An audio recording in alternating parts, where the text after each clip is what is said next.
Hola, ¿qué tal? Muy buenas tardes desde Temacapulín, en un día lluvioso. Estamos acá apoyando y nos da mucho gusto poder tener a Gabriel, uno de los principales líderes en la lucha por la construcción de la presa del Zapotillo. Como ya conocen, es un tema que últimamente ha tomado mucha fuerza y que en los años anteriores ha habido un debate en la área metropolitana de Guadalajara, si el vital líquido es para la zona, si va a ser únicamente para Nuevo León. Y bueno, ¿qué más que escuchar la perspectiva de uno de los líderes de este lindo pueblo que es Temacapulín? Agradecer, Gabriel, que nos hayas abierto las puertas de tu casa y que nos inspira pues en este pueblo, en cada esquina que vemos una consigna de lucha, seguir en la resistencia para todas aquellas personas que nos oponemos a aquellas grandes construcciones inmobiliarias y que ni siquiera toman en cuenta las pérdidas de los servicios ambientales, y ya no hablemos si en verdad son ejes económicos que puedan ayudar al desarrollo de la ciudad y sobre todo de esta zona, ¿no?, que estamos acá en Los Altos. Primero agradecer el tiempo que nos brindas para la entrevista, Gabriel.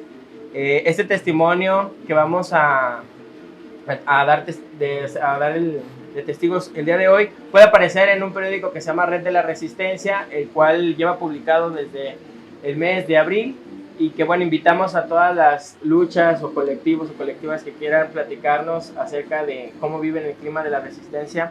Este espacio es de todas ustedes y de todos ustedes. Bueno, la primera pregunta, Gabriel, ¿cómo se llama el colectivo al que perteneces? ¿Cuándo fue creado? ¿Qué problemática impulsó a crear la lucha aquí en Temacapulín? ¿Cómo nace esta lucha? Un gran saludo para quienes pueden mirar esta entrevista.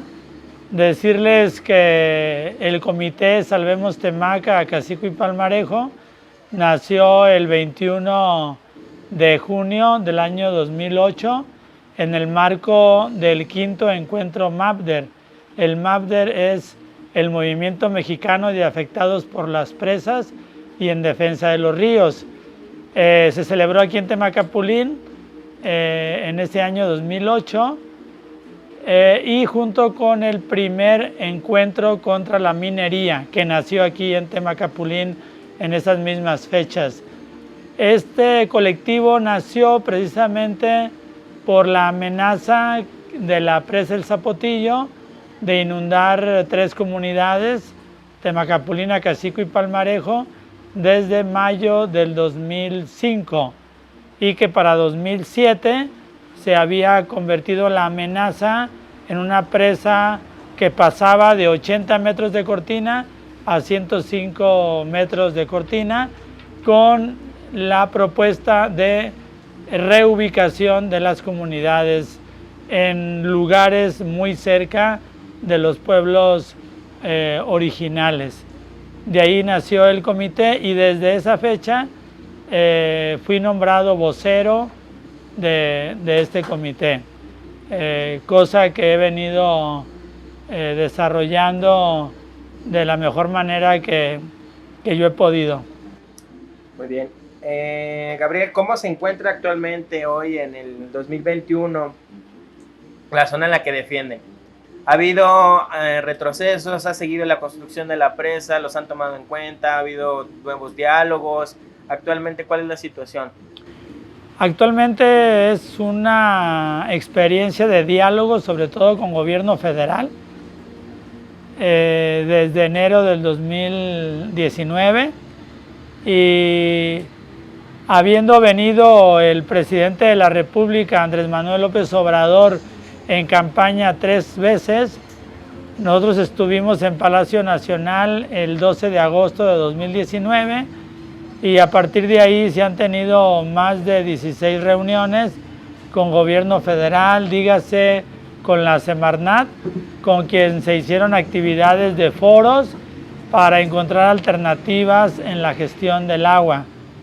Este es el trabajo que se ha hecho junto con la Semarnat en tiempos de Víctor Toledo y de presidencia con Lázaro Cárdenas Batel, hasta el punto en que el 14 de agosto 2 años después de habernos encontrado en Palacio Nacional, el mismo Andrés Manuel, como presidente de México, ofreció venir a las comunidades, estuvo aquí en Temacapulín, se le dio una bienvenida diciéndole: bienvenido, AMLO, a cumplir tu palabra de no inundar las 3 comunidades.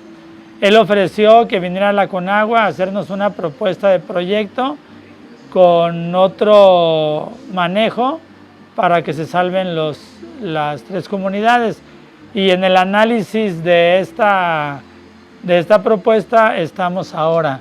Se puede decir que después de 16 años estamos en un momento verdaderamente crucial, porque se están tomando decisiones tanto desde la federación como desde las comunidades.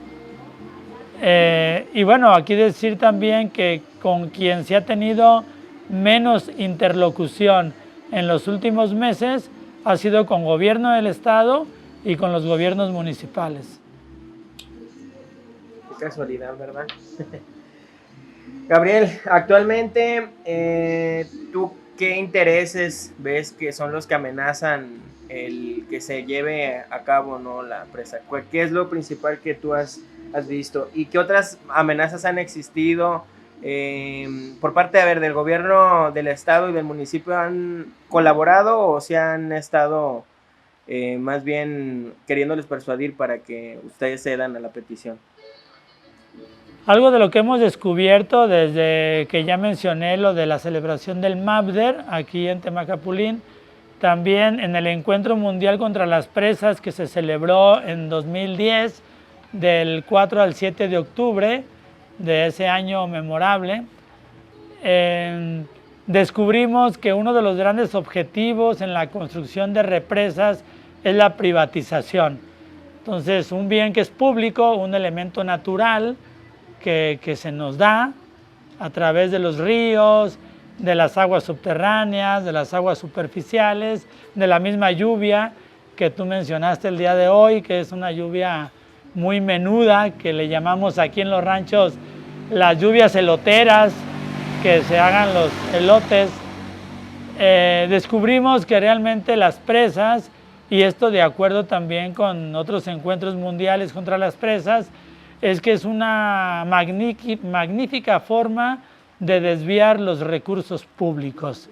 Los gobiernos promueven una presa porque dicen que van a dar agua a las poblaciones y justifican una utilidad pública. Se privatiza, se concesiona el agua y luego se te vende como si fuera una mercancía. Entonces este es uno de los descubrimientos que hemos hecho. Y otro descubrimiento es que entre más agua se tiene, más agua se contamina y más agua se desperdicia. Y eso lo podemos comprobar con la industria a nivel nacional. Es muchísimo el agua que se contamina y también que se desperdicia. Nada menos, por ejemplo, en el tema de fugas, tanto en la ciudad de León, Guanajuato, como en Guadalajara, se desperdicia hasta un 40% del agua que llega a las redes. Entonces es parte también de otro motivo, ¿verdad?, en que nos oponemos a las represas, además del daño ambiental. Aquí mucha gente ya se hizo especialista en los daños ambientales, desde la producción de gas metano, el cambio climático, gases de efecto invernadero, o sea, todo esto que es un atropello contra la naturaleza y el medio ambiente, y desde la flora, la fauna, y cómo se está perjudicando el río también. Esto es porque también hay extracción de arena de una manera desproporcionada, irracional, y en donde mucha gente ha perdido la vida en el río, ¿verdad? Y además mucha gente ha perdido la vida con la amenaza de la presa o se ha enfermado. Entonces ha habido muchas víctimas con este megaproyecto, aparte de las víctimas que ha habido en la presa. Regularmente cuando un gobierno, una empresa promueve megaproyectos inclusive como el tema de Huentitán con el problema de Iconia. Podemos descubrir cómo las empresas contratan gente que venga de lejos. Cuando se hace una presa, un gran edificio, una termoeléctrica, una red ferroviaria, se contrata gente de lejos. ¿Por qué? Porque las empresas se ahorran las indemnizaciones por accidente o muerte de los trabajadores. Entonces resulta que en la presa del Zapotillo hubo mucha gente que murió, pero eran de Oaxaca, de Guerrero, de Chiapas, de Veracruz. Entonces con trabajos la familia se daba cuenta del accidente y cuando venían pues ya eran unos asuntos que de repente a veces pues ya no les indemnizan, ya a veces ya ni siquiera encuentran al familiar porque ya lo sepultaron, ¿verdad? Y entonces es una forma también de ahorrarse gastos las grandes empresas. Y en este caso así lo hicieron en el Zapotillo, lo que es la Peninsular, la Hermes y la FCC de capital español y otras de capital mexicano. De hecho, una de las empresas de capital español vendió más del 60% a Carlos Slim. Entonces es lo que descubrimos, la privatización del agua y también los malos manejos de la Conagua. De hecho, aquí cabe señalar dos cosas. Una, que a partir de 2010, inclusive junto con la UDG y otros académicos, otras universidades, colectivos, hicimos una gran marcha en Guadalajara el 10 de noviembre del 2010, después del encuentro mundial, y junto con un campamento en Talicoyunque, a donde nos querían mandar.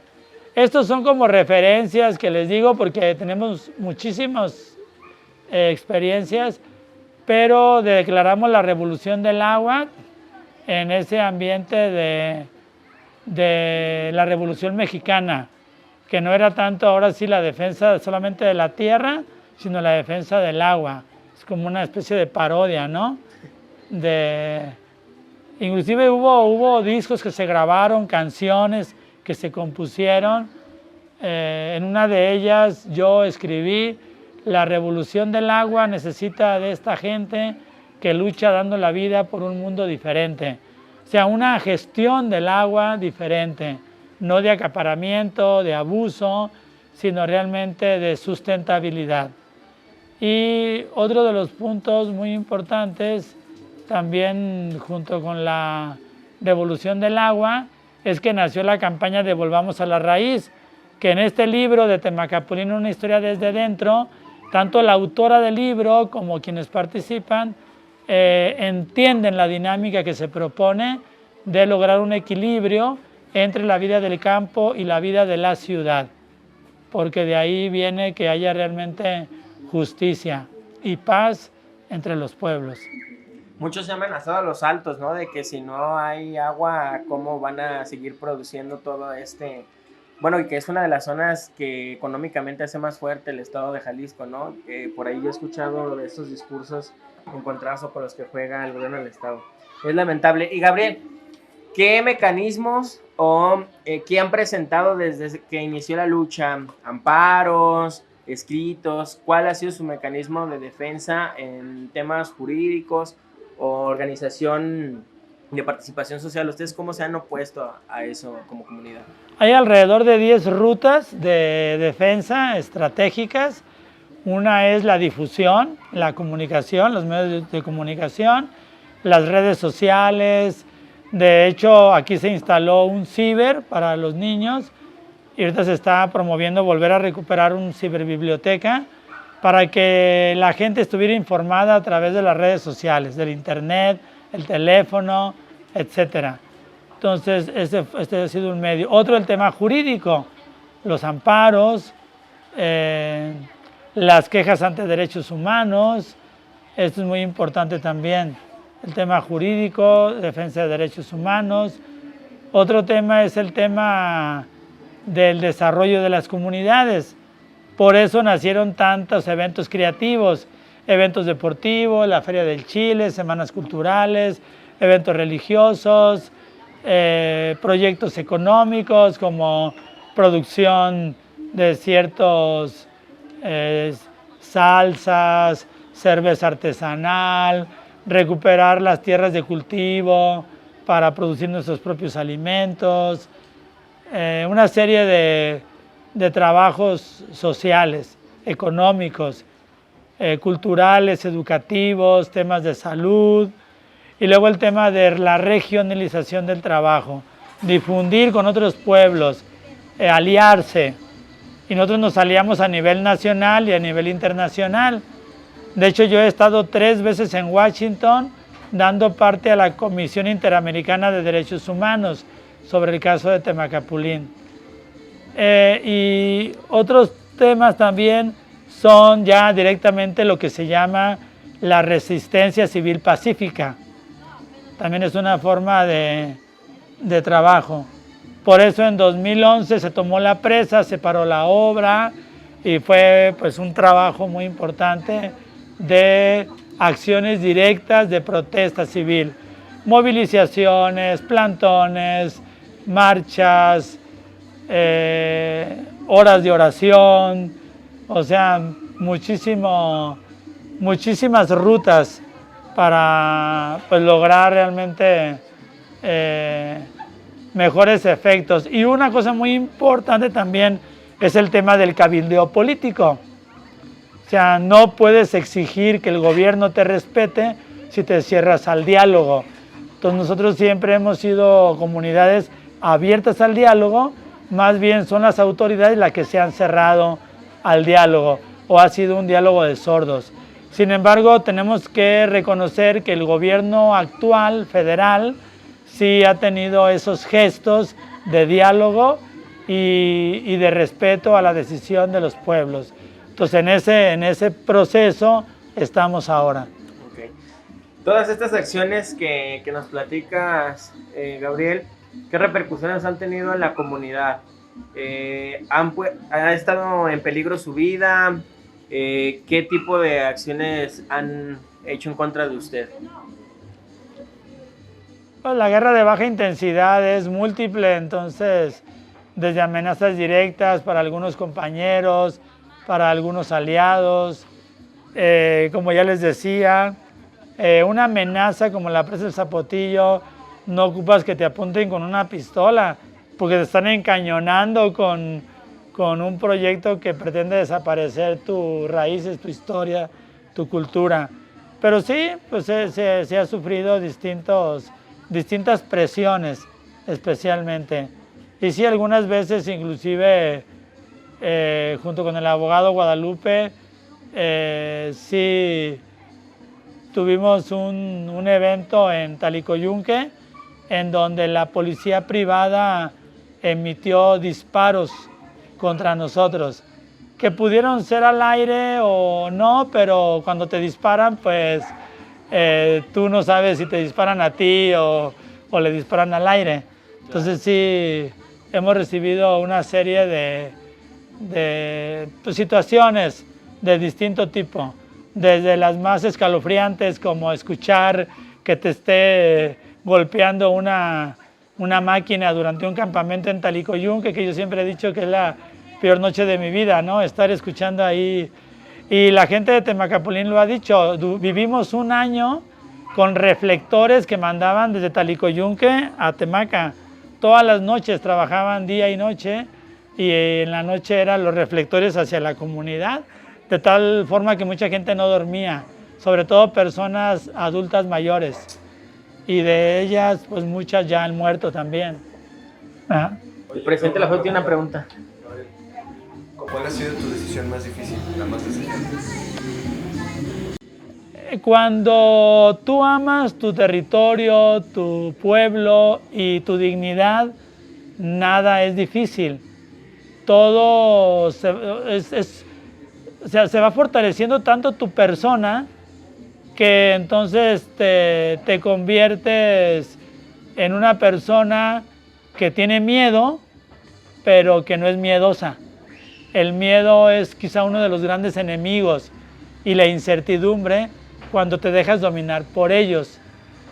Cuando tú pasas ese episodio, cuando tú superas ya ese miedo, aunque no significa que no te acompañe todos los días como una sombra, sin embargo ya no te importa porque lo estás venciendo, ¿verdad?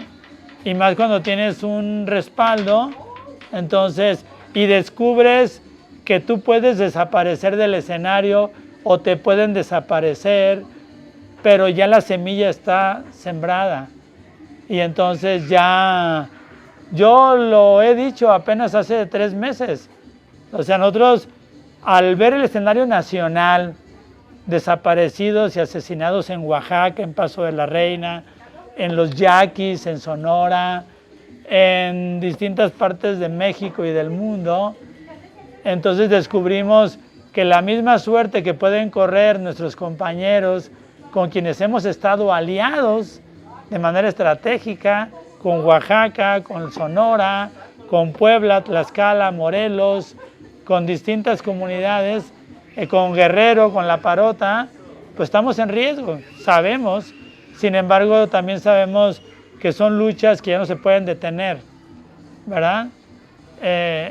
Y entonces lo más difícil, y te voy a decir la respuesta, lo más difícil es abandonar la lucha, abandonar la causa. O sea, es muy difícil ya abandonar esa causa cuando estás convencido, ¿verdad? Aprovechando con otra pregunta, ¿por qué es tan importante hacer una red de la resistencia o ser hermanos de lucha? Sobre todo en la área metropolitana o en Jalisco, ¿por qué hay que hacer una red de la resistencia? ¿Por qué hay que unir las luchas? Nosotros el 22 de marzo del 2018, no recuerdo exactamente la fecha, si fue en el 17, se conformó una unión de pueblos y organizaciones por la defensa del agua, del territorio, de la salud y la vida a nivel Jalisco. Nos parece muy importante porque, especialmente en Jalisco en este momento, si vas con tu organización tú solo, con el gobierno estatal, es muy fácil que te desprecien. Entonces no hay que ir solos. Y esto lo aprendimos nosotros especialmente en 2017, cuando la confrontación con Aristóteles Sandoval, en donde nació precisamente la solidaridad de Temaca no está solo. Entonces ahí es muy importante la vinculación, porque nada es aislado. El agua, el territorio, la salud, la vida, la forma de alimentación, la forma de economía, es muy importante. Entonces, el vincularse es fundamental.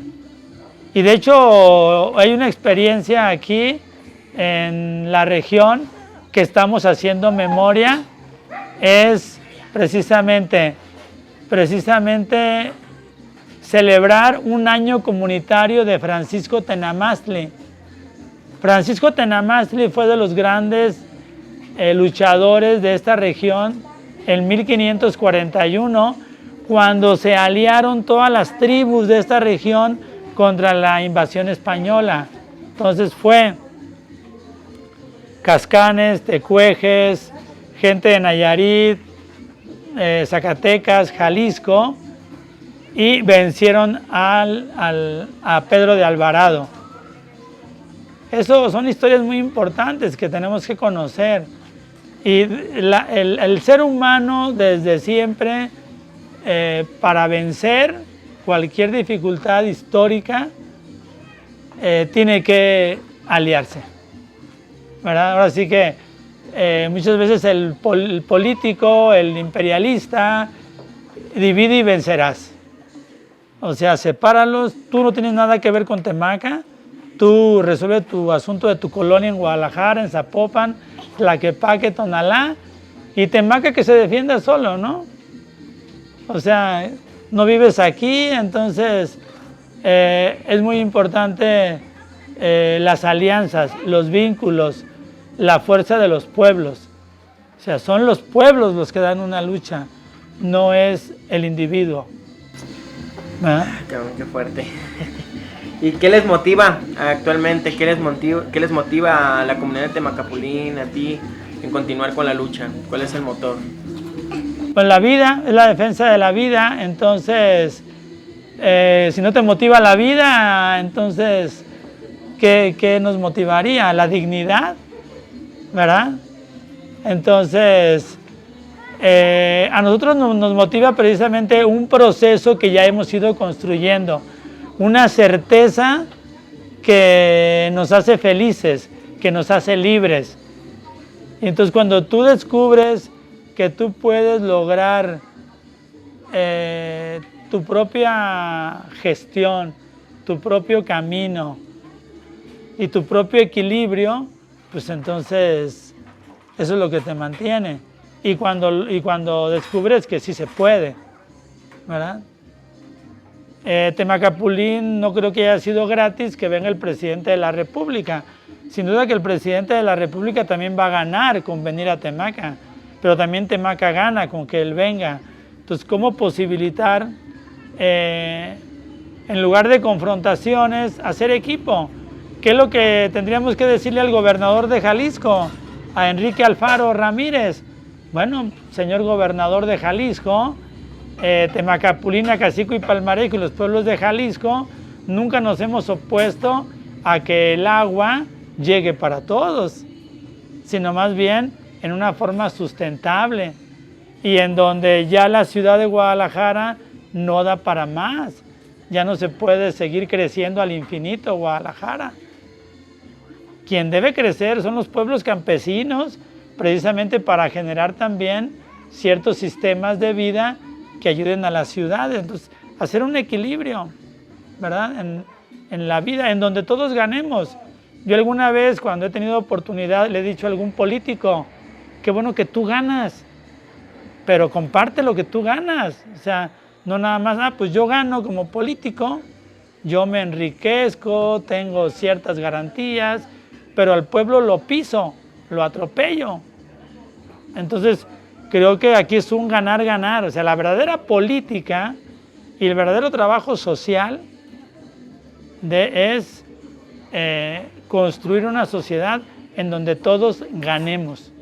Y que no todos ganemos mucho dinero, sino en donde ganemos vida, dignidad, respeto, justicia. Y que eso va a traer la paz. Si no, pues seguimos en un sistema de corrupción que va a traer muerte, injusticia, pobreza, violación a derechos humanos, etc. Oye, yo vi en el libro que me compartiste un mural que dice, no se puede luchar por lo que no amas, ¿no? ¿Qué amas tú de Temacapulín? ¿Qué te motiva a luchar? ¿Qué amas de tu pueblo? Pues yo amo mis recuerdos, porque aquí de niño yo me crié y me pasaba mis vacaciones de verano, ¿verdad? Amo mis antepasados, porque reconozco que sin los antepasados que vivieron aquí junto al Río Verde, yo no estaría existiendo, ¿verdad? Amo la tierra que dio de comer a mis antepasados y que ahora en mi experiencia me da de comer a mí, y no solamente a mí, sino a quienes compartimos la vida. Amo la alegría de vivir, entonces tenemos que promover realmente que los pueblos sean felices, que tengan satisfacciones y no amenazas. Creo que uno de los puntos que se ha olvidado muchos gobiernos es eso, ¿verdad? Y eso yo no lo he olvidado, y eso espero que no lo olvidemos, ¿verdad? El que seamos hombres y mujeres que estemos satisfechos con lo que hacemos. Y creo que una de las cosas que Temaca tiene es que, a pesar de las amenazas y la discriminación de 16 años en los últimos años, porque si ustedes ven la historia, Temacapulín ha vivido discriminado desde hace muchísimas décadas, porque fuimos pueblo originario de indios, ¿verdad?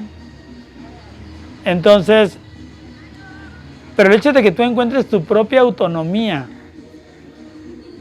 y que logremos, por ejemplo, a pesar del olvido de los políticos en 16 años, si tú ves Temacapulín, casas nuevas, casas bien pintadas, casas elegantes.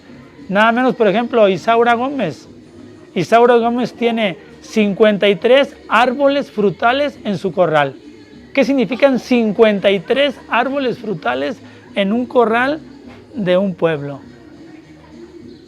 Mientras que en una casa o en un departamento en Guadalajara hay personas que no tienen ni para una hierbabuena, o sea, ni para una planta medicinal, ¿no?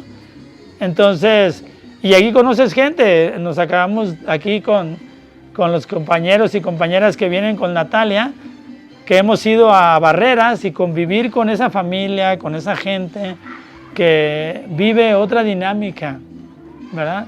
Entonces creo que eso es lo que al final yo amo, por la pregunta muy directa, y varios aquí hemos dicho, o sea, nosotros amamos nuestras raíces, amamos nuestros pueblos, y por eso estamos defendiendo y proponiendo esta campaña de Volvamos a la Raíz, que en este libro se interpreta como una reversa de los sí.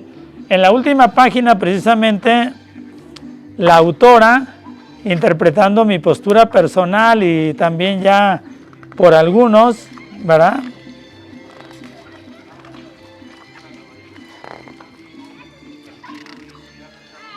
Dice textualmente, el tema de volver a la raíz, hay gente en Temaca que se resiste a esa propuesta, lo digo muy claramente. Sin embargo, hay otros que eso les ha inspirado, tanto en Temaca como en otros lados, porque volver a la raíz es un fruto de la revolución del agua. Es como decir, si el problema de la presa es llevar agua a las grandes ciudades, evitemos las grandes ciudades y volvamos a generar vida en los pequeños pueblos. Y ahí están, 120 años de regreso para lograr el equilibrio. ¿Verdad? Son reflexiones que hemos ido haciendo muy sencillas, muy humildes, pero que creemos que hay que estarlas sembrando todos los días. Gabriel, ¿y qué ha sido lo más satisfactorio de toda esta lucha, de todos estos años? Lo más satisfactorio es que, a pesar de la presa del Zapotillo, o con la presa del Zapotillo, con la pandemia actual, hemos logrado que Temacapulín trascienda. No solamente que se conozca Temacapulín geográficamente, sus aguas termales, su carácter de pueblo pequeño, sino que también ha trascendido en esta lucha por el agua. En este momento Temacapulín es una propuesta concreta de que hay que crear una gestión integral del agua.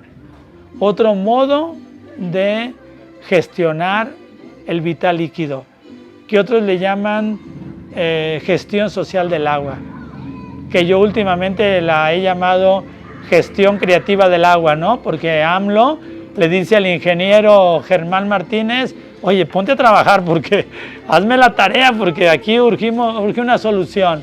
Entonces tienen que hacer cosas creativas. ¿Qué hacemos nosotros?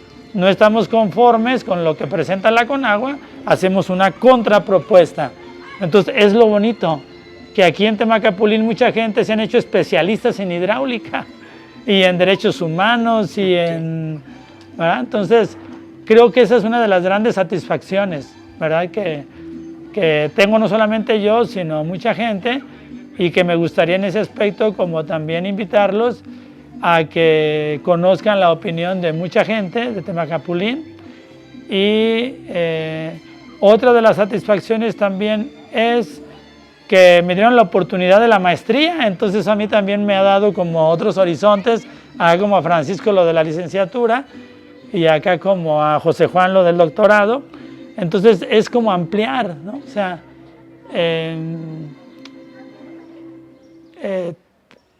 aprender a cambiar la perspectiva. Antes yo decía, hay que matar 2 pájaros de un tiro, aprovechar el tiempo y esto. Y ahora aprendí a decir, hay que aventar 2 pájaros al vuelo. O sea, no hay que matar los pájaros de un tiro. Por el tema de ecología. O sea, tenemos que cambiar nuestro lenguaje, ¿verdad? Porque culturalmente a veces nos van Vamos a la tienda, voy a comprar una botella de agua. O sea, hay que cambiar el lenguaje, el vocabulario, ¿verdad? El agua no se vende. Entonces, ¿te animas a tomar agua de la barranca de los Colomos?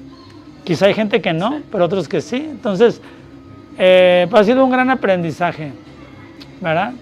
Y ahora los retos, pues es fortalecer el sujeto social, seguir construyendo el patio de la cultura, la biblioteca, la milpa.